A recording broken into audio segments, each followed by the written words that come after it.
네, 오늘 시작하겠습니다. 그래도 시간을 주셔서 감사합니다. 전 타임에 45분 정도 예상을 했는데 1시간이 조금 넘더라고요. 그래서 최대한 조금 간략하게 설명을 해드릴 거고요. 그 다음에 뭐 단순한 대학교 입시나 아니면 고등수학에 대한 뭐 전반적인 얘기를 하려고 시간을 내달라고 말씀드린 게 아니니까 한번 들어보시면 도움이 많이 되실 겁니다, 어머님. 일단 저희 학원 소개부터 요런 차례로 나갈 예정이거든요. 그 다음에 저희 학원으로 설명을 드리면 저희 학원은 뭐 다 아시니까. 근데 저희 학원에 있어서 제가 좀 강점이라고 생각하는 게 선생님들이 워낙 다 젊으십니다. 그래서 다른 학원에 비해서 소통이라든지 그런 부분이 좀 잘 되는 게 장점인 것 같거든요. 그 다음에 학생들이 모르는데 그냥 넘어가거나 그럴 분들은 절대 아니고, 그 다음에 주간 테스트를 통해서 저희가 크로스 체크를 계속 하고 있으니까요. 학생이 조금 이해 못했는데 그냥 넘어간다거나 아니면 뭐 학생이 조금 어려워하는데 그냥 진도를 나간다거나 그런 일은 없을 겁니다. 그 다음에 일단 제일 먼저 중요한 게 중학교랑 고등학교의 차이인데요, 어머님. 지금 제일 중요한 게 결론만 말씀드리면 교과 과목이 조금 축소됩니다. 예를 들어서 중학교 같은 경우랑 고등학교 같은 경우가 차이가 지금 고교 학점제라는 게 약간 진행 중에 있거든요. 그래서 원래는 25학년도 3월부터는 전면적으로 고교 학점제가 진행이 돼야 되는데 지금은 학교별로 선택적으로 조금 시행되고 있습니다. 그래서 고교 학점제를 하다 보니까 국영수사과에서 조금 시수가 중학교보다 줄어들게 됩니다. 그 다음에 두 번째 가장 큰 차이가 이게 평가 기준이 달라지거든요. 그래서 중학교 같은 경우는 절대평가 기준인데 고등학교 기점은 이제 상대평가 기준이어서 여기가 많이 차이가 납니다, 어머님. 그래서 제가 설명을 드리면 중학교 같은 경우는 절대평가다 보니까 이제 점수대만 비슷하면 다 A, B, C, D로 나누게 됩니다. 근데 고등학교를 들어가게 되면 이게 퍼센테이지가 팍팍 갈리게 되거든요. 그래서 상위 4%인 학생들이 1등급이고 7%인 학생들이 2등급이어서 누적으로 11%가 이제 1, 2등급 학생들을 이제 기록하게 됩니다. 그래서 이게 지금 보실 때는 별 차이가 없으실 것 같은데 이따 뒤로 넘어가서 자료를 보시면 좀 더 자세하게 설명을 좀 드릴 수 있을 것 같습니다. 그 다음 넘어가 보시면 지금 여기 아까 말씀드린 이제 고교 학점제가 약간 선택 시행 중입니다, 지금. 그래서 예를 들어서 학생들 스스로 이제 수학 같은 과목들도 선택을 하게 되거든요. 옛날에는 이과면 이과, 문과면 문과 커리큘럼에 정해져 있어서 그 커리큘럼대로 학생이 수업을 들었었는데 지금은 학생들이 선택을 하면서 대학교처럼 자유적으로 이제 강의실을 찾아다니는 이런 시스템이 이루어지게 됩니다. 근데 이게 단점인 게 그저께도 뉴스에 났는데 이제 고교 학점제가 되려면 선생님들이 많아야 되거든요. 그러니까 대학교도 생각해 보시면 강좌가 많아야지 선택할 수 있는 폭이 늘어들게 되는데 강좌가 적다 보니까 제한적이다 보니까 학생들 입장에서 선택할 수 있는 선택지가 많이 줄어드는 게 상황입니다. 그래서 그저께 뉴스에서는 이제 학교별로 A 학교에서 이제 수업을 B 학교 학생들도 듣게 하자 그런 것도 논의 중에 있다고 하더라고요. 그래서 그런 약간 비효율성이 있어서 아직까지 2025학년도 3월에 전면적으로 시행되기는 조금 어려울 것 같다는 게 제 생각입니다. 그렇게 되고 있고요. 그 다음에 중학교랑 좀 다른 게 지금 학교 생활기록부가 많이 달라지거든요. 이 파트를 보시면 이제 고등학교 때 이 세부 내역으로 이제 생활기록부가 기록되게 됩니다. 근데 그 파트 중에서 교과 학습 발달 상황이랑 행동 특성 및 종합 의견 이 두 가지를 좀 잘 눈여겨보시는 게 좋을 것 같습니다. 왜냐하면 다른 파트들은 비교과인데 이게 조금 많이 논란이 됐었습니다. 그래서 학생들이 대학교에서 워낙 비교과를 많이 찾다 보니까 학생들이 이제 주말에 공부를 해야 되는데 뭐 박물관 가서 뭐 나라 뭐 바로 알기 뭐 이런 프로그램 뭐 참석하고 뭐 현충원 가서 뭐 닦고 있고 뭐 이러거든요. 그래서 그런 부분들이 지금 많이 없어졌습니다. 거의 없어지거든요. 그래서 지금은 중3 학생들이 대학을 진학하는 연도에는 비교과가 거의 다 폐지가 됩니다. 그렇게 되면 수시 전형은 남아있는데 비교과가 많이 사라져서 이 두 가지는 분명히 남게 됩니다, 어머니. 교과 학습 발달 상황이랑 행동 특성 종합 의견이거든요. 저 두 개는 뭐냐면 행동 특성 및 종합 의견은 담임 선생님이 이제 코멘트를 적어주시는 내용입니다. 그래서 학생이 얼마나 적극적으로 참여했는지 또는 학생이 어떤 성향을 보였는지에 대한 코멘트고요. 그 다음 위에 교과 학습 발달 상황은 담당 과목 선생님이 적어주시는 거거든요. 그래서 예를 들어서 수학이면 수학 선생님께서 이 친구가 어떤 수학 시간에 좀 다른 학생들과는 달리 적극적으로 참여를 했는지 어떤 쪽에서 흥미를 보이고 있는지를 코멘트를 적으시는 거여서 저 두 개가 앞으로 지금도 중요하지만 상대적으로 앞으로 좀 더 중요할 겁니다, 어머니. 체크를 좀 해주시면 좋을 것 같고요. 그 다음 넘어가시면 이게 실제로 지금 학생들이 받는 이제 학생의 생활기록부입니다. 그래서 지금은 되게 많이 적혀 있거든요. 그래서 뭐 봉사활동, 동아리, 독서 이런 것들이 워낙 많이 적혀 있는데 그런 건 많이 사라질 예정입니다. 그 다음 뒤로 넘어가시면 요 인근 주변에 이제 고등학교에 대한 건데 일단 고교 유형을 좀 말씀드리면 아시다시피 자사고가 폐지가 결정되면서 일반고로 다 전환이 돼야 되는데요. 지금 위헌이 나는 바람에 지금 뭐 약간 혼란기에 있는 것 같습니다. 그래서 원래는 지금 2025년 3월이면 다 폐지가 돼야 되는데 아직까지는 좀 논란이 있어서 어쨌든 특목고를 제외하고는 일반고로 좀 전환이 될 것 같다. 그렇게 알고 계시면 될 것 같고요. 그 다음에 아까 말씀드린 고교 학점제거든요. 그래서 학생들이 다양한 좀 과목을 스스로 선택해서 듣게 하자 하는 건데 제 개인적인 설명을 좀 드리자면 이게 되게 비효율적입니다. 현재는요. 왜냐하면 지금 수학 같은 경우를 미리 말씀드리면 수학 같은 경우는 선택할 수 있는 과목이 이과 학생들이 3과목이 있거든요. 미적분, 그 다음에 기하, 확통 3개 중에서 이과 학생들이 자유롭게 선택을 하게 되어 있습니다. 원래는요. 취지가요. 근데 취지대로 갈 수가 없는 게 상위 11개 대학교에서 우리 학교에 이과로 입학을 하게 되려면 이 과목은 필수로 들어야 된다라고 정해놓은 과목들이 있거든요. 그래서 그 과목이 대부분 다 이과에서 미적분 기하입니다. 그러다 보니까 학생들이 이과 친구들은 미적분 기하로 다 쏠리게 되고 나머지 친구들은 또 반대로 쏠리게 되니까 학생들이 좀 선택할 수 있는 폭이 많다는 건 약간 조금 모순적인 논리가 있다 그렇게 말씀드릴 수 있을 것 같습니다. 그 다음으로 넘어가 보시면 이제 고교 학점제 추진 계획이거든요. 이걸 좀 보시면 학생들이 이제 실제로 일반고가 조금 전환되는 게 유한 과정이어서 대학교도 학생들도 조금 혼란기에 있다 그렇게 이해하시면 될 것 같고요. 그 다음 보시면 여기 이제 학생들이 이제 지원하는 아이고 잠시만요.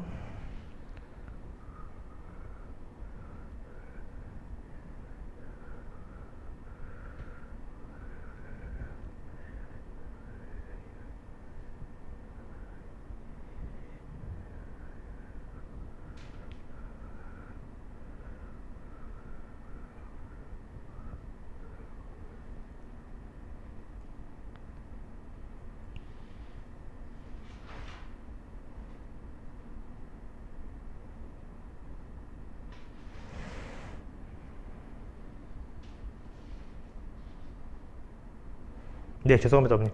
그 다음 넘어가시면 고교 학점제 이후로는 이제 학교마다 지원하는 전기 후기가 있거든요. 그래서 학교마다 지금 중3에서 지원할 수 있는 시기가 조금 다릅니다, 어머님. 그래서 전기 같은 경우에 특목고 같은 학교들이 전기에 좀 많이 있고요. 그 다음 후기에는 일반 고등학교라든지 이런 자사고들이 있습니다. 그래서 학교마다 지원하는 시기가 좀 달라서 참고하시라고 좀 넣어봤습니다. 그 다음에 요건 좀 흥미로운 조금 그림이 있어서 가져와 봤는데요. 지금 서울의 주요 대학이랑 정원이랑 그다음 특목고 자사고 정원을 좀 비교해 봤더니만 그래도 상당히 조금 퍼센테이지가 되더라고요. 그래서 학생들이 조금 열심히 해야 되겠다 그런 내용인 거고요. 그 다음에 특목고 자사고 선발 방식인데 이 부분은 제가 아까 말씀드렸다시피 이런 학교들에 지원하는 학생들이 거의 다 성적이 그냥 A입니다, 어머님. 그러니까 학생들별로 변별력을 가릴 수가 없거든요. 그래서 뭐 교과 과정이 아닌 면접이라든지 자기소개서 이런 거를 보는 게 좀 형식이었습니다. 그래서 말씀드리고 싶었던 건 결론은 이제 학교를 진학할 때 어떤 파트가 좋냐 이 부분에 대해서는 저도 질문을 많이 받는데 자녀분들의 성향을 제일 잘 아시기 때문에 자녀분께서 이제 넓은 학생들과 다양한 좀 실력 있는 친구들과 겨뤄서 좀 더 시너지효과가 나는 학생인지 또는 학생이 좀 주위 친구들에 비해서 좀 더 성적이 잘 나와서 자신감이 붙어서 좀 더 효과가 나는 학생인지를 판단하셔서 결정하셔야 될 게 제일 우선순위가 1번이 아닐까 싶습니다. 왜냐하면 제가 경험상 이제 제가 볼 때는 학생이 인근에서 다녀도 괜찮은데 학부모님께서 욕심을 내셔서 잘하는 학교로 가서 조금 학생 스스로가 공부에 대해서 흥미를 많이 떨어지는 걸 제가 여러 번 봤었거든요. 그의 반면에 또 중학교 때는 또 약간 학교에 대해서 학업에 대해서 흥미가 없는 친구인데 고등학교에서 성적이 오다 보니까 결론은 또 대학을 가는 친구들이 꽤 있더라고요. 그래서 그런 부분이 제일 중요한 판단 기준이 되지 않을까 싶습니다. 그 다음에 다음 나와 있는 내용들은 저희가 이 인근에 있는 학교들에 대해서 실제로 교육부에 있는 자료들을 가져와 봤거든요. 그래서 여기 있는 A, B, C, D는 어머님 그 상대평가가 아니라 절대평가입니다. 절대평가거든요. 그래서 실제로 보시면 절대평가 비율로도 학생들이 A가 거의 없다는 걸 보실 수 있습니다. 뒤로 가면 갈수록 2학년 1학기거든요. 그래서 2학년 1학기 정도만 되면 벌써 이제 C, D가 거의 합쳐서 절반 이상을 차지하게 됩니다. 그러니까 절대평가 자체 60점, 50점 아래인 친구들이 거의 반 이상이라고 보시면 될 것 같습니다. 그 다음에 이게 저희가 예비중일 설명회는 매년 하는데 예비고일 설명회를 워낙 오랜만에 했습니다. 왜냐면 기존에 안 하다가 이번에 중3 학생들이 저희 학원에서 그래도 봤을 때는 수학적인 달란트가 꽤 있는 친구들이기도 하고, 그 다음에 저희 학원에서 고등학교 이번에 1학년 학생들을 보니까 많이 좌절하는 것도 많이 봐서 저희가 좀 더 서포트 해줄 수 있는 방법이 없을까 해서 했던 건데, 4년 전 자료를 찾아보니까 대학 진학률이 지금에 비해서 워낙 많이 차이가 나더라고요. 그래서 제 생각보다 훨씬 더 고등학교에서 대학 진학한 비율이 예전보다 많이 줄었습니다. 그래서 그런 부분은 좀 참고하실 수 있을 것 같고요. 그 다음에 있는 섹션들은 이제 좀 궁금해하신 학교들에 대해서 학년별 이제 절대표 등급을 나타냈거든요. 그래서 성남고, 숭여고, 영신고, 그다음에 수도여고 이런 식으로 각각 학교들에서 과목별 평균이랑 시험 평균이랑 절대평가 등급을 한번 보시면 참고하시면 될 것 같습니다. 그 다음 넘어가서 섹션 4입니다, 어머님. 요게 이제 여기서부터 제가 드릴 말씀인데요. 제가 이제 고등학교 1학년 들어가면 1학년 1학기 시험 끝나면 상담이 제일 많이 오거든요. 그래서 상담이 오시는 이유가 첫 번째가 무조건 이겁니다, 어머님. 중학교 때 8, 90점 맞았는데 고1 때 왜 성적이 50점대 떨어졌냐, 이거 질문 제일 많이 하시거든요. 근데 제가 결론부터 말씀드리면 중학교에서 고등학교 올라가면 어머니 1학기 성적 다 떨어집니다. 안 떨어지는 친구를 제가 딱 5명 봤거든요, 이제 10년 동안. 그래서 중학교에서 학습하던 친구들이 고등학교 1학년 올라가면 점수가 무조건 20점 이상은 떨어집니다. 그러니까 그게 본인 자녀분들만 떨어지는 게 아니라 대부분 학생들이 떨어집니다. 90점대 학생들이 70점대 떨어지고요, 80점대 학생들이 60점 떨어집니다. 이게 왜 떨어지는지 제가 설명을 드릴 겁니다. 그 다음에 뒤에 있는 부수적인 설명들도 좀 드리겠습니다. 일단 왜 떨어지는지부터 설명을 드리면, 어머님, 이게 이제 인근 중학교 작년 이제 절대평가 등급이거든요. 중학교는 절대평가로 평가가 되다 보니까 보시면 A등급이 적은 데가 33%고 많으면 거의 절반 가까이 됩니다, 어머님. 그 말은 무슨 말이냐면, 이제 가정에서는 성적표를 받아보시면 A가 있기 때문에 학생이 잘했구나라고 판단을 물론 하시겠지만, 비율로 따져보자면 전교생의 거의 40%가 A를 받은 형편이거든요.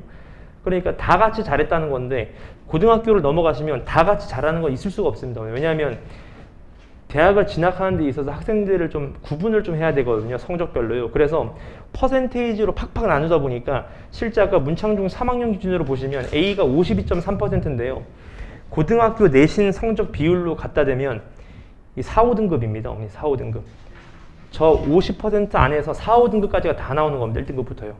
그러니까 이제 어머님들이 느끼실 때는 중학교 때는 분명히 A였는데 90점이었는데 고등학교 들어가면 이제 4, 5등급이 나오니까 이제 좀 깜짝 놀라서 상담을 오르는 경우가 거의 많거든요. 이게 현실적으로 그렇습니다. 혹시나 주위에 이제 고등부 학생들을 이제 자녀분들을 둔 이제 분들이 계시면 여쭤보시면 고1 1학기 때 중학교보다 성적이 수학이 높았던 학생들이 없을 겁니다. 장담하는데 없습니다, 어머니. 예를 들어서 20점에서 50점 오를 수는 있는데 70점에서 90점 되는 경우는 없습니다. 아예 없습니다. 왜 그런지 제가 설명을 좀 드리면, 일단 그 다음에 요 질문부터 좀 설명드리겠습니다. 이게 문과, 이과 중에서 어떤 게 좀 유리하냐, 그런 질문을 많이 하시는데, 일단 요즘에는 어머님들도 아시다시피 이과가 워낙 전적으로 퍼센테이지가 워낙 유리합니다. 수능 전형에 있어서요. 그것도 설명을 드리겠고, 지금 아까 말씀드린 이제 고교 수학에서도 이제 선택제가 있다 보니까, 학점제가 있다 보니까 학생들이 이제 일반 선택하는 과목이 있고 진로 선택하는 과목이 있거든요. 제가 단적으로 설명드리면, 불과 3년 전까지만 하더라도 어머님, 이과에서 학생들이 배워야 할 과목 수가 6과목입니다. 그러니까 한 학기당 한 과목이 끝나야 됩니다. 그렇기 때문에 고등학교 들어가면 이과 친구들은 일주일에 2과목을 병행해야 되거든요. 왜냐하면 저 교과 과정대로 가면 수능 끝나기 일주일 전에 다 끝납니다. 그러니까 말이 안 되기 때문에 최대한 선행을 빨리 나갔던 겁니다. 왜냐하면 교과 과정 자체가 워낙 많았습니다. 근데 지금은 어떻게 바뀌었냐면 이렇게 바뀌었습니다, 어머님. 이과 문과 보시면 수학 상하 같고요, 수원 같고, 수투 같습니다. 그러니까 4과목 중에서 3과목이 문과랑 똑같습니다. 배우는 과목도 똑같습니다.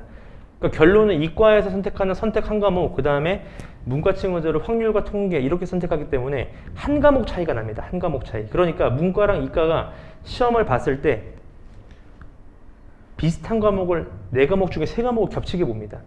그렇기 때문에 이과 학생들이 좀 더 유리할 수밖에 없는 구조입니다. 왜 이과 학생들이 유리하냐면, 일단 수학에 시간 투자하는 게 오히려 많을 뿐더러 그 다음에 겹치는 과목이 있다 보니까 상위권들은 다 이과 학생들이 차지하는 현실이거든요. 그 다음에 이제 문과, 이과 중에 어느 게 더 유리하냐고 물어보시면 대입은 이따 지금 설명을 드릴 건데, 보시면 이 수시라는 거에서는 수능 점수가 반영될 때 등급이 반영됩니다. 예를 들어서 2등급 우리 학교 오려면 예를 들어서 수시에서 3과목을 더해서 등급 5등급이면 돼, 이런 식으로 구분이 되어 있는데, 정시에선 등급이 아니라 표준 점수라는 걸 보게 되거든요. 표준 점수는 뭐냐면 문과 학생하고 이과 학생이 같은 시험지가 아니라 뒤에 한 과목이 다르기 때문에 다른 시험지를 보다 보니까 똑같은 원점수로 비교가 불가한 겁니다. 그래서 표준점수라는 걸 내는데 표준점수라는 거는 그 집단 내에서 평균이 높으면 표준점수가 높게 나옵니다. 어머니.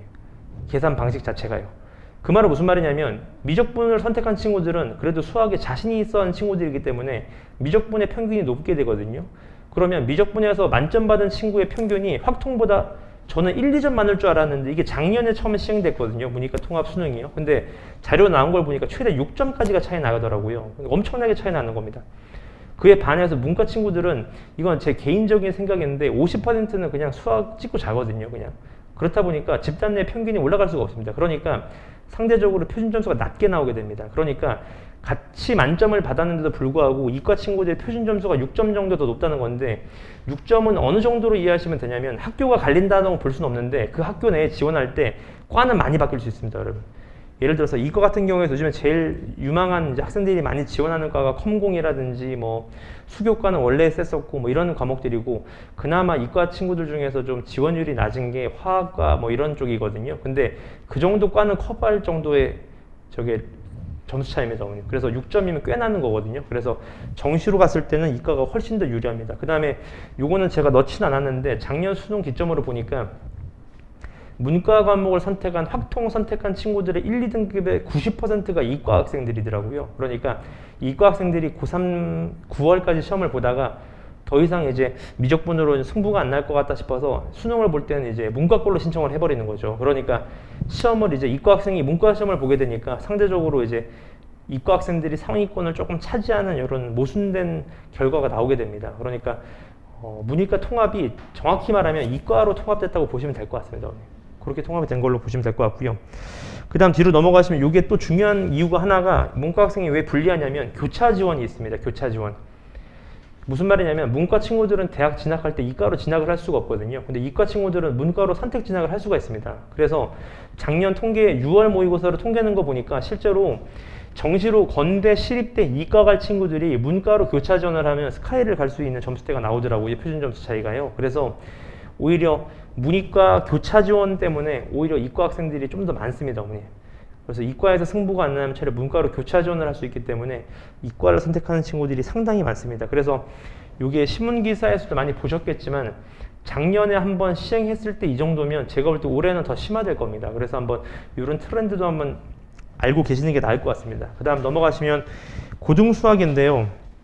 이게 이런 말씀 드리면 참 신기하실지도 모르고 저도 신기합니다. 가르치면서 어머님. 왜냐하면 어머님 때 학습했던 수학 양이랑 제가 공부했을 때 배웠던 수학 양이 지금보다 훨씬 많거든요. 예를 들어서 저 같은 경우는 수학 배울 때 행렬이라든지 벡터도 다 배웠었거든요. 근데 지금 그게 다 빠졌습니다. 근데 다 빠졌는데 신기한 거는 다 빠졌는데 수포자는 더 늘었거든요. 그러니까 이거는 제가 볼 때는 상관관계를 해석할 수 있는 게 두 가지밖에 없습니다. 변수가요, 어머님. 가르치는 사람이 잘못 가르쳤거나 아니면 배우는 학생들이 잘못 배웠거나 둘 중에 하나입니다. 왜냐하면 교과 과정은 더 쉬워졌고 더 슬림해졌는데 배우는 학생들 입장에서는 더 포기가 늘었거든요. 그래서 이게 왜냐고 저한테 물어보시는 분들이 워낙 많아서 제 소견을 좀 말씀드리면 저희가 초등학교 때 중등 선행을 안 나갑니다. 어머님. 저희가 이 인근에서 유일합니다. 그래서 가끔 초등부 상담 오시는 분들이 저희 학원에 대해서 좀 이렇게 의아해 하시면서 가시는 분들이 많거든요. 왜냐하면 저희가 학원을 할 때부터 저는 이런 신념이 있었는데 제가 한번 설명드리겠습니다. 어머님. 어디서부터가 잘못되는지 한번 판단해 보시면 제 말에 수긍을 좀 하실 겁니다. 어머님. 예를 들어서 공원에 강아지랑 강아지 주인이 합쳐서 100명이 있었거든요. 강아지랑 주인이 합쳐서요. 근데 다리수를 세어보니까 320개였다고 했어요. 근데 이거를 풀어봐라. 강아지랑 사람이 몇 명 있냐, 몇 마리 있냐라고 물어보면 초등부 때 중등 선행을 나간 학생들이 이렇게 풉니다. 어머님. 강아지 수랑 사람 수를 XY로 잡아서 연립방 정식으로 풀어버리거든요. 근데 저렇게 풀면 물론 공감은 합니다. 저도 자식이 있기 때문에 저렇게 풀어버리면 어머니 입장에서는 이제 교육비에 투자하신 것도 있고 하니까 얼마나 이뻐 보이겠습니까? 학생들이 저렇게 푸는 것 자체가 초등학교 5학년이요. 그럼 잘했다고 하지만 저는 저기서부터가 잘못됐다고 봅니다. 왜냐하면 이렇게 푸는 거는 수학에서는 수학 문제 이해 능력이라고 하거든요. 무슨 말이냐면 문제를 읽고 나서 식을 쓰고 식을 계산하는 과정이 문제 이해 능력입니다. 근데 저 과정은 어머니 초등학교 5학년이 아니라 중등 2, 3학년 되면 다 풀 수 있습니다. 이거는 다 풀 수 있습니다. 누구나 할 수 있습니다. 중2, 중3 되면요. 단지 그거를 누가 더 빨리 했냐 그 차이밖에 없습니다. 근데 문제는 뭐냐면 저희 학원에서 이렇게 절대 안 가르칩니다. 저희 학원 어떻게 이렇게 가르칩니다, 어머님. 예를 들어서 강아지가 50마리 있고 사람이 50명 있다고 가정을 해보는 겁니다. 그래서 실제로 다리수를 계산해 봤을 때 320개라 그랬는데 300개밖에 안 나오니까 강아지가 사람보다 다리수가 더 많으니까 강아지 수를 늘려보고 사람 수를 줄여보는 겁니다, 어머님. 이게 아무것도 아닌 것 같은데 이렇게 했을 때 학생들이 사람 수를 줄이고 강아지를 늘렸을 때 2개씩 다리가 늘어나네 라고 파악하는 게 중요합니다, 어머님. 이게 수학이라고 저는 생각을 하거든요. 이게 왜 중요하냐면 식을 못 세우는 문제들이 고등학교 때 나와서 그렇습니다, 어머님. 왜냐하면 고등학교 문제 풀 때 유형을 다 익혀서 풀다. 그것도 맞습니다. 근데 고등 수학은 절대 유형으로는 풀 수 없거든요. 그래서 중등 수학에서 고등 수학 들어가면 망하는 백천백패가 그것 때문에 그렇습니다, 어머님.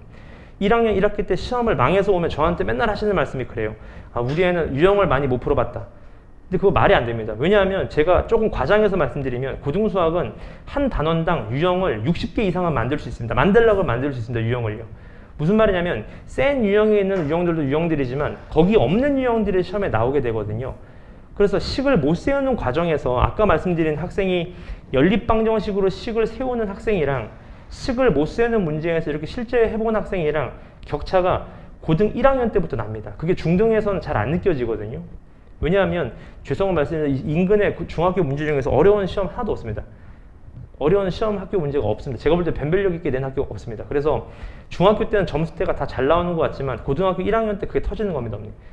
학생이 그동안 생각을 하고 풀었는지 아니면 그냥 식에 대입해서 답을 냈는지 거기서 차이가 나게 되거든요. 그래서 이게 안 중요한 것 같지만 워낙 중요합니다. 그래서 왜 고등학교 들어가면 시험에 2, 30점 떨어지냐 이것 때문에, 물론 이 이유 때문은 아닙니다. 몇 가지 이유가 더 있는데 가장 중요한 거는 자유학년제가 되고 이게 중학교 시험이 워낙 쉬워지다 보니까 학생들이 그냥 선행을 익히고 넘어가고 하다 보니까 실제로 해보지 않고 식을 대입해서 나오는 과정들만 도출하기 때문에 식을 못 세우는 문제에서는 손도 못 대는 겁니다.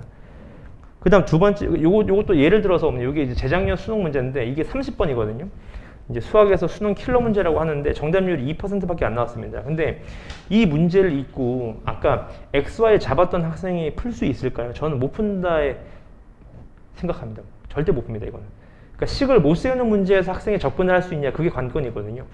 왜냐하면 고등 문제는 아까 말씀드렸다시피 어머님 다 같이 1등이 나올 수가 없습니다. 단적인 예로 그 고등 내신은 4%를 다 같이 넘지 않습니까? 그럼 1등급이 사라집니다. 다 2등급이 돼버립니다. 내신상이요. 그러니까 변별력이 안 나뉩니다. 그러니까 선생님 입장에서 가장 좋은 시험 문제는 어떤 문제냐면 어머님 퍼센트를 팍팍 날릴 수 있는 시험 문제가 제일 좋은 시험 문제입니다. 학생들이 4%가 확실하게 구분되는지 11%가 확실하게 구분되는지 그 시험지가 선생님들이 원하는 시험지고요. 학생들이 원하는 시험지가 아닙니다. 그러니까 쉽게 낼 수가 없습니다. 절대로. 쉽게 내면 오히려 반발납니다. 왜냐하면 상위권 학생들이 변별력이 없으니까 다 같이 2등급이 돼버리거든요. 그러니까 쉽게 낼 수가 없으니까 분명 속도를 계산을 많이 해서 시간을 오래 걸리게 하든지 아니면 유형을 비틀어서 내든지 중학교랑 완전 포커스가 다릅니다. 그러니까 학생들 입장에서 안 풀어본 유형이 30문제면 20문제는 풀어본 유형이 나옵니다. 근데 그거 다 해봤자 50몇 점밖에 안 됩니다. 그러니까 나머지 10문제가 생전 처음 봤던 또는 유형이 비틀어진 유형들이 나오게 되거든요. 그래서 그 유형을 풀 수 있느냐 없느냐 그게 관건입니다. 그래서 이런 문제를 보고 식을 적을 수 있는 능력이 되는지가 관건인 겁니다. 그래서 지금 중3이시니까 제가 생각해 봤을 때 물론 중등 과정을 다 끝나고 고등 과정을 나간 학생들이 있는데 분명 중등 과정에서도 어머님 부족한 부분이 분명 있습니다. 특히 제가 느끼기엔 어디 있냐면 중등 1학기 과목들은 다 대수 파트거든요. 계산입니다. 근데 그 계산은 고등상에서 그대로 나옵니다. 그러니까 중등 계산 못했던 친구들이 고등 들어가면 계산이 오히려 느는 친구들이 있거든요. 많이 풀다 보니까 중등보다. 근데 부족한 부분이 기하 파트입니다. 예를 들어서 1학년 그러니까 중등 과정의 2학기 파트가 다 기하 파트거든요. 다 도형입니다. 특히 2학년 2학기 때 내심, 외심, 중3 때 원 이런 거는 증명은 중학교 때밖에 안 나옵니다. 고등학교 때는 활용이 바로 나옵니다. 그러니까 기하 파트라는 게 오히려 제가 느끼기에는 학생마다 변별력 차이가 워낙 크거든요. 이 기하 파트에 타고난 친구들이 가끔 있습니다. 가르쳐보면. 그러니까 좌표점도 그리지 않고 본인이 생각했을 때 답을 내는 친구들이 있는가 반면에 어떤 친구들은 풀이식을 보여줘도 그러니까 답안지를 보여줘도 이해 못하는 경우가 있거든요. 기하 파트가 특히 더 그렇습니다. 그러니까 지금이라도 자녀분들이 약간 기하가 좀 부족한 것 같다라고 판단이 되시면 좀 기하도 메이크업 하는 과정에 중3 때는 반드시 필요합니다. 왜냐하면 고등에 들어가면 그걸 할 수가 없습니다. 제가 결론적으로 미리 말씀드리면 어머님, 이 중등 수학하고 고등 수학하고 말씀드리는 게 이게 포커스가 다릅니다. 시험 포커스가요. 중등은 절대 어렵게 낼 수가 없습니다. 제 친구들이 교사들이 많은데 물어보니까 또 어렵게 내지 못하게 한다고 하더라고요. 그래서 어렵게 낼 수가 없다 보니까 다 같이 그냥 뭐 발맞춰서 나가는 입장인 거고, 고등학교 때는 포커스가 다르기 때문에 대학 입시 때문에 이제 퍼센트를 나누기 때문에 시험 출제하는 포커스가 다릅니다. 그래서 어려운 문제들이 출제된다는 거고요. 그 다음에 시간이 절대적으로 부족합니다. 어머님.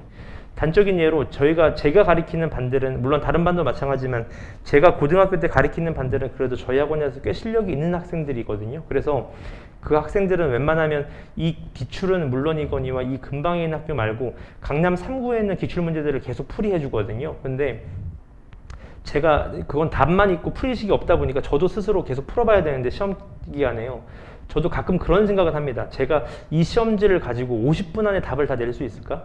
저도 가끔 그런 생각이 들거든요. 그 말은 무슨 말이냐면 제가 풀어도 50분이 빠듯할 시험지가 오히려 더 넘을 시험지도 있습니다. 근데 학생들 입장에서 그 시험지를 50분 안에 풀어내야 된다? 되게 부족할 겁니다. 그래서 고등학교 시험에서 수학인데 시간 남았다? 그 둘 중에 하나입니다. 학생이 워낙 수학을 잘하든지 아니면 학교에서 실력은 잘못된지 둘 중에 하나입니다. 그래서 시간이 절대적으로 부족해서 어떤 친구들도 있냐면 시험 시작하자마자 서술형 먼저 푸는 친구들이 있거든요. 고등학교는요. 서술형이 배점이 높다 보니까 앞에서 풀다가 시간이 없어 서술형을 못 풀어내는 친구들이 상당히 많습니다. 그래서 중학교는 그 시험 끝나면 어머님 서술형 감점이 얼마 되는지 몰라서 성적 내기가 좀 가채점 할 때 어렵지 않습니까? 근데 고등학교 때는 가채점 바로 됩니다. 왜냐하면 아예 못 썼기 때문에 그냥 바로 그냥 7점, 8점 까고 시작하기 때문에 뒤에서 보는 친구들이 있거든요. 그래서 워낙 시간이 절대적으로 부족합니다. 그래서 제가 말씀드리고 싶은 게 그 고등상을 어머님 고등상을 6번 해야 됩니다. 제가 볼 때는 내년 시험이 1학년 1학기 시험을 준비하시는 데 있어서 고등상을 이제 뭐 이번 방학부터 시작하신다고 하면 6번은 돌려야 됩니다. 단적인 예로 제가 가리키는 중3반이 있는데요. 그 친구들이 이제 고등상을 이제 딱 2.5에 끝냈거든요. 그래서 지금은 조금 학생들이 조금 지겨워하는 면이 없지 않아서 다음 파트로 나갔는데요. 다시 돌아와야 됩니다. 다시 돌아와서 지금 커리큘럼도 그렇게 계획이 돼 있고 다시 돌아와서 풀어야 됩니다. 이게 왜냐하면 학생들이 아는 거랑 어머님 시험이랑은 별개입니다. 예를 들어서 그런 거 있지 않습니까? 어머니? 예를 들어서 초등학교 친구가 선행을 해서 미적분 문제를 풀 수 있거든요. 기본적인 문제는 풉니다. 근데 그 친구가 푼 거는 개념을 이해한 거고요. 학교 시험에 들어가서 성적이 나뉘는 거는 별개 얘기입니다. 제한된 시간에 정확하게 풀 수 있느냐는 아는 거랑은 약간 다릅니다.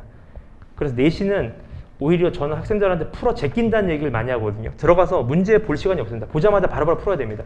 20문제는요. 나머지 10문제에서 싸움이 갈리는 게 아까 말씀드린 수학적인 사고들이고 무조건 풀기 때문에 지금 안다? 아는 거랑 시험 나서 성적이 나온다는 건 좀 별개라고 이해하시면 좋을 것 같습니다. 그 다음에 요거 무리한 선행은 오히려 독인데 이건 제가 너무 공감하는 부분이어서 그러니까 이게 왜 그런지 어머니 다음 페이지에서 제가 미리 설명드리겠습니다. 이게 수학은 아까 제가 말씀드렸다시피 제 개인적인 생각으로는 또는 저랑 뜻을 같이 하는 선생님들이나 또 교수님들 얘기를 같이 해봐도 수학은 유형이 아니라 개념입니다. 어머니. 왜 개념이냐면 유형은 워낙 많거든요. 유형은 더 만들어낼 수 있거든요. 그래서 개념입니다. 근데 그런 생각을 많이 하거든요. 학생들한테 항상 숙제할 때 복습하고 숙제라 이렇게 물어보면 학생들이 복습했어요 선생님 복습하고 숙제했어요 라고 물어봐서 어떻게 복습했냐 물어보면 예를 들어 집합단원이라고 하면 어머님 집합은 이건 거지 원소는 이거지 하고 넘어가는 거거든요. 근데 학생들을 제가 궁금해 보니까 학생들이 이해하는 수학적 개념은 컨셉 같더라고요. 이 뜻이 뭔지 단어의 뜻이 뭔지 2차 방정식이면 2차 방정식 뜻이 뭔지 이 개념이 아니라 제가 말하는 개념은 저희 학원에서 강조하는 게 로직입니다. 이게 무슨 말이냐면 이렇게 왜 되는지 또는 이렇게 변형하면 어떻게 되는지를 이해하는 게 개념이거든요. 그래야지만 유형이 변형돼서 나왔을 때 학생이 생각을 할 수 있습니다. 이렇게 되면 어떻게 접근할 수 있을까?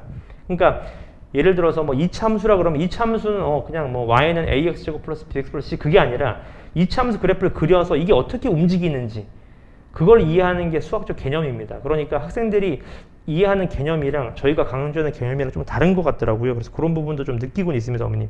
그 다음에 요거는 이제 제가 개인적으로 생각하는 이제 수학을 잘하려고 필요한 사항들인데 일단 계산력은 어머님 제 경험상 못하는 친구들도 열심히 하면 잘합니다. 계산은 잘합니다. 물론 실제 시험에서 계산 실수하는 친구들이 있거든요. 근데 그거는 시험 기간 때 좀만 더 디테일하게 체크하면 보완할 수 있습니다. 근데 제가 계산했을 때 추론과 논리, 저게 학원에서 가장 서포트하기 어려운 파트입니다. 저게 왜냐하면 학원에서는 진도를 나가야 될 파트가 있기 때문에, 물론 수업에서 저희 학원에서 수업할 때는 개념 위주로 실제로 계속 녹여내려고 하거든요. 근데 저게 아까 말씀드린 대로 강아지 수랑 사람 수를 XY를 잡는 과정이랑 생각하는 과정에서 차이가 나기 때문에 저런 과정들은 학생들이 늘리기 매우 어렵습니다. 그러니까 고등상을 나갈 때 단순 유형 접근으로는 절대 안 됩니다. 절대 안 돼. 100점 100배 됩니다. 그 다음에 기하 파트는 아까 말씀드렸다시피 기하 파트도 개별 좀 달란트가 다르긴 한데 그래서 어느 정도 메이크업이 됩니다. 그 메이크업은 학생이 잘해서가 아니라 교과 과정이 쉽습니다. 어려운 과정에 다 빠졌습니다. 그러니까 3차 벡터 이런 건 어렵거든요. 근데 그런 것도 다 빠졌기 때문에 기하 파트도 어느 정도 가능합니다. 그 다음에 제가 요즘 많이 느끼는 건데 이게 고등 수학 들어가니까 이게 저희가 수학 학원인데 국어 학원처럼 문제를 이제 이해시킬 시간이 너무 많이 들더라고요. 문제 푸는 데 있어서요. 그래서 학생들이 요즘에 유튜브를 많이 보다 보니까 눈치는 되게 빠른 것 같은데 오히려 문제를 읽는 능력이 워낙 떨어지더라고요. 그래서 제가 한 3년 전까지만 해도 그런 생각을 못 했는데 요즘엔 오히려 더 고등 1학년 친구들이 문제가 조금 길어져 버리면 좀 문제 읽고 무슨 뜻인지도 잘 모르더라고요. 그래서 시간이 되면 가정에서도 조금 독서에 대한 좀 이런 강조는 좀 부탁드리겠습니다, 어머님. 그 다음 넘어가시면 제가 말씀드리는 게 이런 거거든요, 어머님. 예를 들어서 이 문제를 풀라고 하면 학생들이 대부분 다 이렇게 풉니다. 근데 이것도 틀린 과정은 아닙니다. 맞는 과정입니다. 실제로 대입해서 범위를 잡아서 푼 거거든요. 근데 수학이라는 거는 이렇게도 풀어보고 저렇게도 풀어보고 하면서 실력이 느는 거거든요. 그래서 실제 그래프를 그려보면서 왜 저 범위가 됐는지 실제 그래프를 그려보는 연습이 필요하다는 말씀을 좀 드리고 싶었습니다. 그래서 답이 중요한 게 아니라 중등 과정은 솔직히 뭐 중등에서 고등 넘어갈 때 예를 들어서 뭐 성적별로 넘어가는 비평준화가 아니기 때문에 학생들이 틀려도 제가 볼 때는 물론 아쉽긴 하지만 오히려 저는 한 문제 틀리더라도 이런 과정으로 연습을 했다면 오히려 고등학교 때는 더 빛이 날 거라고 생각을 하거든요. 그래서 답이 맞다고 넘어가는 게 아니라 다양한 방식으로 좀 접근해 보는 게 필요합니다. 그게 중고등부 때 필수적으로 필요합니다. 필수적으로요. 그래서 저희 학원을 설명드리면 저희 학원이 고등부 들어가면 어머니 주중에 2번이 수업이 되고 주말에 1번 수업이 되거든요. 그래서 주 3회로 수업이 되는데 저희 학원에 지금 선생님들 보니까 제가 느끼기에는 수업 준비를 워낙 잘하십니다. 오셔서 계속 공부도 하시고 문제 풀어보고 하시거든요. 그래서 제가 볼 때는 저희 학원에서는 워낙 열심히 하시는, 물론 선생님하고 학생하고 맞는 거는 별개긴 한데 본인들이 노력하는 건 제가 자신 있게 말씀드릴 수 있습니다. 그 다음에 저희가 이제 지금은 계획 중에 있는데 저희 학원 유튜브가 있거든요. 그래서 저희가 고3 친구들 대상으로 중요한 문제들은 찍어서 올려서 학생들이 피드백하는 과정들이 있는데 이제 내년 이제 고1 친구들부터 선생님별로 이제 일주일당 중요한 유형들은 유튜브로 저희가 영상을 찍어서 좀 학생들이 좀 더 많이 볼 수 있게 할 좀 과정을 고민 중에 있습니다. 그래서 좀 학교 기출 문제도 그렇고 그런 문제들을 조금 구상 중에 있습니다. 그 다음에 중등 친구들은 보통 수업이 끝나고 이제 주간 테스트라고 해서 이제 문제를 풀고 가는 경우가 많은데 고등 친구들은 보통 와서 먼저 풀거든요. 와서 먼저 풀고 본 수업을 들어오게 됩니다.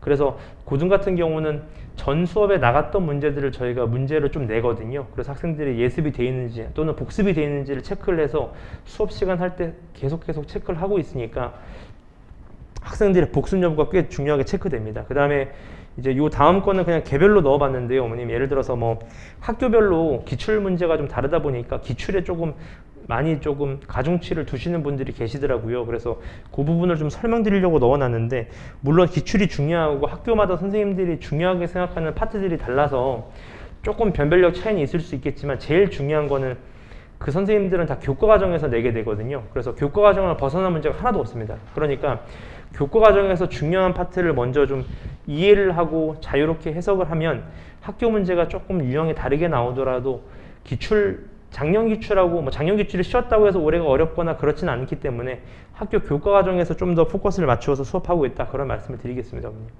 그 다음에 요 부분을 아까 시간에서 많이 투자했거든요, 어머니. 요즘에 대입 과정이 워낙 많이 바뀌어서 제가 한번 트렌드를 한번 쫙 설명해 드리겠습니다, 어머니. 요거는 이제 서울에 있는 상위 학교들인데 이 학교들을 저희가 50만 명의 수능을 본다고 했을 때 실제로 수학적으로 합격할 확률을 한번 계산해 봤습니다. 그래서 상위 이제 11개 대학이 6.7%, 스카이가 2% 정도 나오는 것 같습니다. 그 다음에 요거는 제가 심심해서 해봤는데 예를 들어서 학교별로 물론 잘하는 학생들이 몰려있는 집단이 다르기 때문에 전교 3등이나 전교 80등까지 잘라봤더니만 이렇게 합쳐보니까 스카이 인원은 넘어가더라고요. 그래서 학생들이 좀 열심히 해야 되지 않을까 그런 거를 좀 말씀드리려고 넣어놨고요. 그 다음에 수시랑 정시는 워낙 잘 알고 계시니까 제가 입시 트렌드만 중요한 파트만 좀 설명을 드리겠습니다. 오늘 이게 최근에 많이 바뀌었습니다. 예를 들어서 수시랑 정시가 있는데 수시가 보통 이제 학생부 위주가 2개였거든요. 그래서 학생부 교과는 내신으로만 평가를 받는 시스템입니다. 그래서 내신이 좋은 학생들이 상위 학교를 지원해서 이제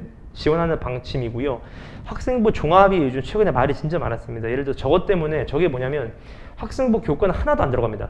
하나도 안 들어가고 비교과라 그래서 학생들이 뭐 독서를 몇 개 했는지 동아리 활동을 어떻게 했는지 또는 뭐 자기소개서를 어떻게 썼는지 이런 내용들이 100% 반영이 됩니다. 100%. 그러다 보니까 학생들 입장에서는 불확실성이 워낙 많아서 누구는 붙고 누구는 떨어진 거에 대한 변별력이 많이 없습니다. 어머님. 그래서 학생들별로 저것 때문에 고3 되면 상당히 시간을 많이 이제 소비가 됐었거든요. 그래서 자기소개서 뭐 첨삭 받으려고 뭐 강남까지 가고 하더라고요. 그래서 되게 막 비효율적인, 제가 느끼기엔 비효율적인 했습니다. 그래서 저게 많이 바뀝니다, 어머님. 지금 예를 들어서 그 다음 페이지를 보시면 지금 약간 옅은 부분을 보시면 교과 과정이 전국에 있는 대학교에서 44%를 교과로 뽑거든요. 그래서 내신이 중요하구나라고 생각하실 수도 있긴 한데 상위 11개 대학, 15개 대학을 보시면 교과는 워낙 적습니다. 왜냐하면 상위 학교들은 종합을 좋아하거든요. 그래서 종합으로 많이 뽑습니다. 수시는요. 거의 절반 가까이를 종합에서 뽑고요. 요즘 올해부터 좀 많이 바뀐 게 없는데 정시가 대폭 늘었습니다. 정시가 40% 가까이 뽑거든요. 그러니까 정시랑 학생부 종합을 합치시면 거의 80% 가까이 될 겁니다. 그러니까 수시의 큰 맥락하고 정시를 좀 살펴보실 필요가 있을 것 같습니다. 그 다음 넘어가시면 각각에 대한 전형을 설명드릴 건데 학생부 교과부터 설명을 드리면 학생부 교과는 우선 학생부 성적으로 가기 때문에 내신이 좀 중요합니다, 어머님. 근데 제가 강조하고 싶은 거는 아까 잠깐 고교 학점제로 생각을 해보시면 어머님 4%가 1학년 때는 다 같은 수업을 듣거든요. 1학년 학생들이요. 그렇다 보니까 1학년 때 4% 따는 것도 물론 어렵지만 문제는 2학년입니다, 어머님. 2학년이 돼버리면 선택 과목을 듣기 때문에 자기가 듣는 과목의 인원수가 1학년에 비해 절반으로 팍 줄어버립니다. 그러니까 이거 같은 경우에는 이제 수원이 뭐 고등상이라 그랬으면 고등상의 4%를 한 학년 전체로 내거든요. 근데 미적분이 넘어가게 되면 고2 때부터는 미적분을 선택한 학생들만 4%를 내기 때문에 제 경험상 고1 때보다 고2 때가 학생들을 보니까 내신 따기가 너무 어렵습니다. 또 요즘에는 이 예를 들어서 뭐 영등포유 같은 경우는 한 학년당 200명이 채 안 되거든요. 그러니까 그런 데서도 1학년 때도 200명이면 1%면 뭐 8명이 채 안 되는 과정인데 거기서 2학년 때 선택 과목으로 나뉘어버리면 뭐 미적분이 실제로 영등포가 50명 됐나 그럴 겁니다, 어머니. 그러니까 인원수가 팍팍 줄어버립니다. 그러니까 교과 과정을 혹시 고민하시는 분이 계시면 무조건 고1 때 내신 따야 됩니다, 어머니. 고1 때 내신을 따야 됩니다. 고2 때는 따기가 워낙 어렵습니다. 그래서 옛날에는 가중치가 좀 달랐습니다. 고1 때 20, 고2 때 뭐 30, 고3 때 50 이렇게 내신 들어가는 비중이 달랐는데 지금은 그런 게 없습니다. 그러니까 고1 때 내신을 따셔야 됩니다. 그래서 제가 말씀드리는 게 중3에서 고등상을 넘어갔을 때 6번은 풀어야 됩니다. 6번은요. 6번을 풀어서 실전 시험 들어가서 1등급 안에 들어갈 수 있는지가 관건이기 때문에 무조건 1학년 때 내신을 안 따면 고2 때부터는 선택 과목이 있기 때문에 내신 따기가 더 어렵습니다. 인원수가 워낙 많이 줍니다. 그 다음에 두 번째는 문제가 있는 게 이게 요즘 학생부 교과 전형을 내신을 이제 이용해서 뽑다 보니까 학생들 딴에는 자기가 내신이 높다고 하는 학생들을 다 신청하거든요. 그렇게 되면 지원율도 워낙 많고 비효율적이어서 요즘 어떻게 하냐면 상위대학교에서는 학교 추천제라 그래가지고 각 학교별로 5명씩 뭐 교구 추천제라 그래서 학교별로 몇 명씩만 이렇게 지원을 받게 됩니다. 근데 문제는 뭐냐면 이게 교과 과정으로 뽑다 보니까 지방에 있는 학교들이 문제입니다, 어머님. 예를 들어서 지방에 있는 고등학교에서 좋은 학교를 보내려면 학생들 내신을 좀 밀어줘야 되거든요. 그래서 지방에 있는 학생들 중에서는 제가 1.1까지 받습니다. 1.1이라는 게 엄청난 내신 점수거든요. 그건 3년 내내 모든 과목을 1.1이라는 건 대단한 학생인데 지방에서는 정시가 서울에 있는 학생들보다 워낙 안 나오다 보니까 수시를 좀 밀어주는 경향이 많이 세더라고요. 그래서 서울에서는 잘하는 친구들이 보통 2점 초반대입니다. 1점대는 제가 거의 못 봤습니다. 2점대 초반이 제일 잘하는 학생들인데 그런 학생들하고 지방의 1.1 학생들하고 비교하면 이것도 약간 장단점이 조금 있는 것 같습니다. 그것도 판단해 보셔야 될 것 같고 그 다음에 학생부 종합인데 이게 지금 상위 15개 대학교에서 제일 좋아하는 전형이거든요. 이게 왜냐하면 학교의 입맛에 맞게 학생들을 뽑을 수 있기 때문에 그런 거거든요. 근데 이게 좀 중요하게 보셔야 될 게, 그러니까 이게 약간 저는 약간 좀 모순되었다고 생각이 들더라고요. 예를 들어서 뭐 학생의 교과도 안 보고 비교과로 어떻게 인성과 활동을 다 파악할 수 있겠습니까? 근데 이게 중요한 건 제가 미리 말씀드리면 이게 2025년도에 거의 다 폐지됩니다, 어머님. 제가 폐지된다는 건 전형이 없어진다는 게 아니라 비교과에서 포함되는 전형들이 거의 다 없어집니다. 예를 들어서 수상 경력, 뭐 자기소개서, 그다음에 뭐 동아리 활동 이런 게 거의 다 폐지됩니다. 그래서 남는 게 그러면 결과적으로 2개 남거든요. 아까 말씀드린 거. 세부 특기 과목별 특기 사항이랑 학생 행동 종합 의견, 그 2개는 1학년 때부터 좀 신경을 쓰셔야 될 겁니다. 그래서 학생이 예를 들어서 이과 쪽으로 진학하고 싶다 하면 세부 교과목에서 담당 과목 선생님께서 이 학생이 이제 진학하려는 하는 방향이랑 비슷하게 이쪽에 관심을 많이 두고 있다라는 코멘트가 반드시 필요합니다, 어머님. 그래서 그 2가지는 반드시 좀 챙기시는 게 나을 것 같습니다. 그 다음 넘어가시면 요 논술 전형인데 요거는 실제로 지금 강남의 학생들이 내신이 워낙 좀 안 좋은 학생들이 많거든요. 공부는 잘하는 내신이 안 좋은 친구들이 많아서 거의 다 논술 전형으로 조금 대학을 가는 형국입니다. 그래서 작년에 저희 학원에서도 4명으로 논술을 보냈거든요. 경희대랑 중앙대랑 보냈습니다. 수리 논술로 보냈는데 그 친구들은 저희가 초등학교 6학년 때부터 조금 이렇게 수학을 가르쳤던 친구들이 수학을 워낙 잘해서 합격은 하긴 했습니다만 이게 제가 가면 갈수록 이 전형이 좀 줄어듭니다, 어머님. 논술 전형이 많이 줄어듭니다. 지금 올해만 해도 작년에 비해서 많이 줄었거든요. 근데 이게 없어지진 않을 것 같습니다, 제 생각에. 왜냐하면 강남권 친구들이 있기 때문에 없어지진 않을 것 같고 이 과목을 하려면 수학은 꽤 잘해야 됩니다. 그래서 이런 전형도 있다는 걸 아시면 될 것 같습니다. 그 다음에 뒤로 넘어가시면 정시인데 이 파트가 좀 중요합니다, 어머님. 예를 들어서 제가 설명을 드리면 정시라고 말씀드리면 벌써 약간 좀 거부감이 좀 있으시더라고요. 왜냐하면 학교 내신도 뭐 3등급인데 정시에서 어떻게 좋은 학교를 갈 수 있냐 이렇게 생각을 하시는데 제 생각엔 오히려 약간 반대입니다, 어머님. 왜냐하면 저희 학원에서 고3 친구들을 저희가 이제 입시 컨설팅을 안 하고 저희 이제 학교 선배님께 프로그램을 저희가 구입을 해서 저희가 컨설팅을 하거든요. 그래서 실제로 저희 학원에서 진학한 친구들은 제가 다 승학 기록부를 받아서 입력을 해서 수시랑 정시랑 다 비교해서 지원을 했었거든요. 근데 제 경험상 스카이가 목표다 하시면 정시는 좀 어렵습니다, 어머니. 왜냐하면 정시에 스카이를 가려면 올 1등급이 나와야 될 뿐만 아니라 이게 모든 과목을 다 잘해야 돼서 스카이를 정시로 가겠다면 어려운데 예를 들어서 인서울을 정시로 하겠다면 제가 볼 땐 오히려 수시보다 쉬울 수도 있을 것 같습니다. 왜냐하면 아까 말씀드렸다시피 이제 인서울을 하려면 내신이 보통 교과에서 한 2점대 초반은 돼야 되거든요. 근데 2점대 초반이 제가 이제 나중에 보시면 아시겠지만 되게 공부를 잘해 2점 초반에 나옵니다, 어머님. 근데 수능에서 아직까지 제가 대학 보낸 제가 옆에서 봤던 친구들 중에서 수능에서 이제 영어가 절대평가가 됨에 의해서 이제 수학이랑 국어의 비중이 확 높아졌거든요. 그래서 서강대나 아니면 뭐 이런 학교들은 수학을 45%까지 봅니다, 정시에서요. 그래서 오히려 수학이 1등급이 좀 꾸준하게 떠준다면 반 정도는 그래도 어느 정도 확보가 된 상황이어서 제 경험상 국어, 수학, 과탐 2과목 했을 때 문과는 잘 못 보내봤습니다. 문과는 저희가 고3 학생들이 끝까지 남아날 거의 드물어서 근데 국어, 수학, 탐구 2과목 했을 때 이제 수학 2등급, 국어 3등급, 그 다음 과탐 2, 2해서 2, 3, 2, 2 친구들 치고 아직 인서울 떨어진 친구들 못 봤거든요. 물론 과는 이제 원하는 과가 아니고 학교 맞춰간 친구들도 있긴 한데 아직까지 2, 3, 2 친구 치고 인서울 떨어진 학생을 거의 못 봤습니다, 어머니. 그래서 제가 볼 때는 오히려 그 다음에 또 제가 정시를 말씀드린 이유는 어머님 주위에 고등학교 다니는 이제 자녀분들이 있는 어머님들께 여쭤보시면 한 반에 수시로 대학 가는 게 5명이 채 안 될 겁니다. 이 근방이요, 어머님. 제가 말한 대학교는 그래도 인서울에 있는 대학교를 말씀드리면 수시로 5명이 채 안 될 겁니다. 한 반에. 그러니까 무슨 말이냐면 나머지는 다 정시를 고려해야 된다는 거거든요. 그래서 한번 물론 정시랑 수시랑 다르긴 하지만 제가 볼 때는 공부하는 데 있어서 거의 비슷해서 수시도 준비하시지만 정시도 어느 정도 병행을 하시지 않아야 될까 생각이 좀 듭니다. 그 다음 뒤로 넘어가시면 절대평가가 이제 되다 보니까 영어는 상위권 대학에서는 영어 1등급, 2등급 차이가 이제 원점수로 1, 2점 그렇게밖에 차이가 안 납니다. 그래서 영어에 대한 절대평가가 확 줄었고 요거 한번 보시면 제가 설명을 드리면 이제 요 파트를 좀 설명드리겠습니다. 요게 지금 이제 중위권 학생들을 보시면 요 학생들이 이제 요런 대학교를 가려면 교과가 2점대 초반은 돼야 됩니다. 2점대 초반은 돼야지 그래도 선택할 수 있는 과가 있거든요. 그래서 이런 학교를 가려면 2점대 초반이 있는데 수능도 2점대 아까 말씀드린 2, 3, 2 정도면 그래도 인서울은 충분히 할 수 있거든요. 그래서 한번 정시도 좀 고민해 보시면서 공부하시는 게 필요할 것 같습니다, 어머님. 그 다음에 수능 점수는 아까 말씀드렸듯이 표준 점수가 활용되기 때문에 표준 점수도 한번 계획해 놓으시면 될 것 같고요. 아까 말씀드린 정시에서 수학을 반영하는 비율인데 반영 비율이 워낙 이제 수학이 높습니다, 어머님. 수학이 많이 본 학교들은 45%까지 보기 때문에 수학의 비중이 확 늘었습니다.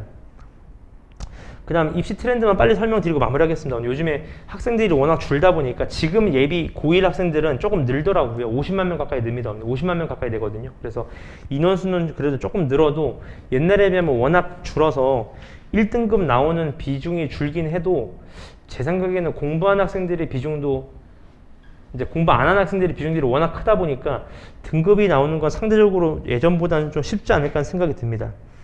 그 다음에 정시가 좀 많이 확대돼서요. 지금 40%까지만 해도 엄청나게 많은 거거든요. 그래서 요게 입시 트렌드가 보통 개정이 발표가 되면 3, 4년은 그대로 갑니다. 그래서 이게 작년에 발표된 거기 때문에 제가 볼 때는 지금 예비 고1 학생들까지 크게 변함없이 퍼센테이지는 갈 것 같습니다. 입시 트렌드가요. 그래서 정시로 40% 뽑는다는 것만 아시면 될 것 같고, 그 다음에 재수생들이 그러다 보니까 좀 는 건 맞습니다. 작년에 비해서. 왜냐하면 정시가 많다 보니까 또 대학교 들어가면 이제 저희 제자들도 그렇고 이제 6월 모의고사 봤다면 학생들이 다 출력해 보더라고요. 대학교 친구들이요. 그래서 봤을 때 어렵구나 싶으면 그냥 접는데 눈으로 봐도 풀리는데 하는데 등급표를 보니까 막 눈으로 풀었는데 뭐 2등급 나왔다 그럼 바로 반수하고 들어오거든요. 그래서 예전에 비해서는 수능이 조금 변별력이 좀 떨어지다 보니까 재수생도 반수생 좀 많은 형광입니다. 그 다음에 요게는 좀 새로 추가되는데 요즘에는 지방에 있는 대학들이 의무적으로 이제 할당제는 아닌데 이제 그 지역의 학생들 많이 뽑더라고요. 생각보다. 저도 이번에 조사하면서 깜짝 놀랐습니다. 40% 가까이 뽑더라고요. 의료나 의학 계열은요. 그래서 생각보다 꽤 많이 뽑아서 한번 이것도 참고하시면 될 것 같고요. 그 다음 넘어가시면 아까 말씀드렸다시피 비교과가 거의 다 사라집니다. 2025년은 비교과가 거의 다 사라집니다. 그러니까 아까 말씀드린 교과목 특기 전형, 그 다음에 행동 종합 의견, 그 두 가지에 좀 포커스를 두셔서 준비하시면 나을 겁니다. 여기 뒤로 넘어가시면 이게 재작년에 합격한 애들인데요. 어머니 이런 거 보시면 이제 세부 능력 특기 사항을 한번 읽어보시면 어떤 코멘트들이 달려있는지 보실 수 있을 겁니다. 그 다음에 창의적 체험 활동이라든지 행동 특성 및 종합 의견 이런 부분들이 실제로 대학이 입시에서 좀 큰 메리트로 작용을 하거든요. 그래서 실제로 이 친구는 경제학과에 진학을 했는데 뭐 로렌츠 곡선이라든지 이런 세부 능력 사항에 과목 선생님이 상당히 잘 디테일하게 잘 적어주셨더라고요. 그래서 확인하시면 될 것 같고요. 그 다음에 아까 말씀대로 2025년대는 딱 2개 남겨놓고 거의 다 폐지가 돼서 외부 활동 거의 다 기재가 안 됩니다. 그러니까 아까 그 두 파트에 좀 더 포커스를 두시면 될 것 같고요. 수학은 제가 볼 때는 이번 중3이 꽤 중요할 것 같습니다. 왜냐하면 고등학교를 들어가게 되면 아까 말씀드렸다시피 선행이 어쩔 수 없이 나가야 됩니다. 그래서 중3 이제 여름방학이면 절대 늦은 건 아니거든요. 그래서 한번 혹시라도 자녀분들이 부족한 파트가 있으면 좀 메이크업 하시는 게 반드시 필요할 것 같습니다. 왜냐하면 고등 1학년 1학기 때 반드시 성적이 떨어지게 되거든요. 그래서 떨어질 때 얼마나 좀 덜 떨어지냐, 그게 제가 볼 땐 관건인 것 같습니다. 왜냐하면 학생들한테 이렇게 아무리 얘기해도 학생들이 잘 와닿지가 않거든요. 중등부 시험만 생각해서요. 근데 막상 들어가 보면 완전 다릅니다. 그래서 얼마나 좀 덜 떨어지냐, 그게 관건인 것 같고요. 집에서도 수학 공부할 때 저희도 수학제 내줄 때 그런 거 강조하거든요. 그래프를 실제 그려보고 풀어보라는 얘기를 많이 하는데 첨삭 시간에도 많이 하는데 그런 부분 좀 강조하시면 고등학교 때 1학년 때만 내신을 좀 잘 유지하면 2, 3학년 때는 잘 유지가 됩니다. 제 경험상 1학년 때 잘했는데 2학년 때 망하는 경우 거의 없더라고요. 1학년 때 친구들이 거의 다 잘해서 바뀌기 때문에 그런 부분만 잘 유지하시면 될 것 같습니다. 혹시 질문사항 있으면 질문 받겠습니다. 어머니. 뭐 궁금한 사항이 있으면 하셔도 괜찮습니다. 그 다음에 이 교재들 학교별로 뒤에 점수나 그런 부분들은 그대로 가져온 거니까 한번 판단하실 수 있을 겁니다. 왜냐하면 어느 학교가 더 좋은지 저한테 물어보는 분들이 많아서 제가 직접적으로는 저도 시험지만 봤지 제가 학교에 대해서 잘 모르기 때문에, 근데 교과 같은 경우는 절대평가적으로 나오기 때문에 학교마다 시험지는 다르긴 하지만 분포를 보시면 학생들이 그 학교에서 어느 정도 공부를 하는지 좀 파악하시는 이렇게 방향은 제시가 될 겁니다. 네, 어머니 그럼 질문 없으면 늦게 참석해 주셔서 감사합니다. 마무리하겠습니다. 감사합니다. 네.